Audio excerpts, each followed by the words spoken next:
চট্টগ্রামে রপ্তানি প্রক্রিয়াকরণ অঞ্চল সিইপিজেড একটি কারখানায় আগুন লেগেছে। আমরা ইতিমধ্যে জানিয়েছি বেলা 2:30টার দিকে ইপিজেডের 5 নম্বরের অ্যাডামস ক্যাপ নামে একটি কারখানায় আগুন লাগে।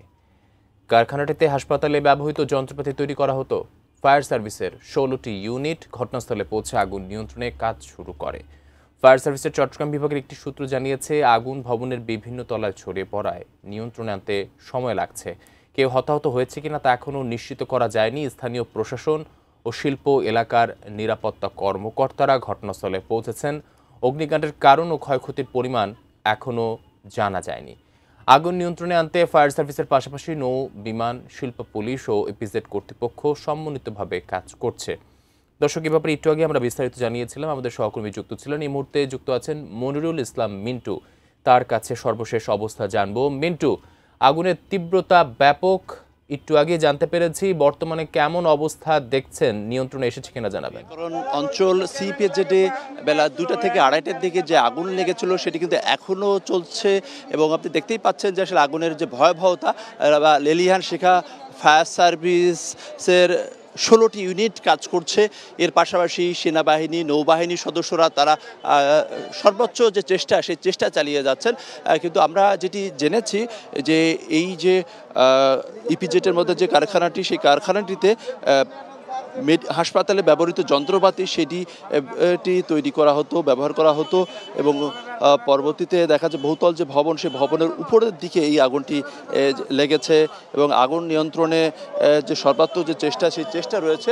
আমরা একটু একজন স্থানীয়দের সঙ্গে কথা বলতে চাই যে আসলে ঘটনার সূত্রপাত সম্পর্কে আপনারা আসলে কি দেখেছেন।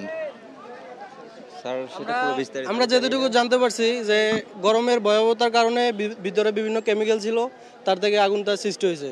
এবং আমরা কিছুক্ষণ আগে প্রায় 2টার দিকে দেখছি যে আগুনটা আরও কম ছিল। এখন ফায়ার সার্ভিসের চেষ্টা চালিয়ে যাচ্ছে, কিন্তু তারা এখনও আগুন নিয়ন্ত্রণে আনতে পারতেছে না। সবগুলো ফেব্রিক এবং কেমিক্যালের কারণে আগুনটা আরও বৃদ্ধি পাচ্ছে। প্রথম 8তলায় লাগছে, প্রথমত 7তলাতে আগুনটা লেগেছিল, কিন্তু 7তলাতে আগুনটা লেগেছিল, কিন্তু এটা ধীরে ধীরে নামতে নামতে এখন 3তলাতে আসছে। আচ্ছা, ওই গার্মেন্টসে কত মানুষ কাজ করে এই বিষয়ে কোনো ধারণা? ওই গার্মেন্টসটাতে আনুমানিক তেমন লোক না, প্রায় 2000+ লোক ছিল। ওটা তো আসলে কি মেডিকেলের যন্ত্রপাতি তৈরি করা হতো নাকি?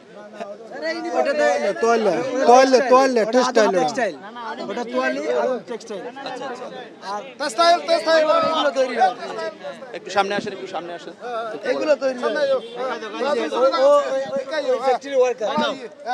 আমি ওই ফ্যাক্টরি আমরা 4তলা কাজ করি। আমরা প্রথমে টের পাইনি, যখন 7তলা আগুন লাগছে, রোলে কারেন্টেই লাগছে সম্ভবত, আগুনটা জোরে লাগছে।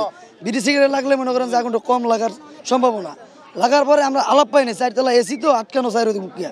পরে আমরা মনে করেন বাইরে থেকে ভিডিও করছে, ওই জিনিসটা আমরা দেখছি। দেখার পরে আমরা নামার চেষ্টা করছি। ফায়ার অ্যালার্ম দিচ্ছে, এসির ভিতরে তো আটকানো, মানে ওর ভিতরে কোনো আওয়াজ ঢুকে নাই। আওয়াজ যেহেতু ঢুকে নাই, তার জন্য আমরা গরমের অনুভবটা পাইছি যে ওই এসি চলে 27টা, তারপরে এত গরম লাগে কেন। তখন দেখি বাইরে থেকে ভিডিও করছে। ভিডিও করার সাথে আমরা দেখতেছি যে ভিডিও করছে, আগুন লাগছে বুঝতেছি। তখন আমরা নামার চেষ্টা করছি দৌড়ি। তখন মনে করেন যে নামতে অনেক মেয়েরা মানে অ্যাক্সিডেন্ট হয়েছে, মাথা ফাটছে বা হাত পায়ে ব্যথা পাইছে, পারতলাও পড়ছে।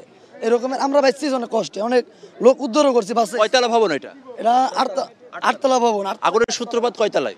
আমরা আগুন লাগছে 7তলায়। জি, পুরো ভবন ছড়িয়ে গেছে। এখন 4তলা নামছে, কাটিং 4তলায়, আর নিচে এখন আস্তে ধীরে নামতে আছে।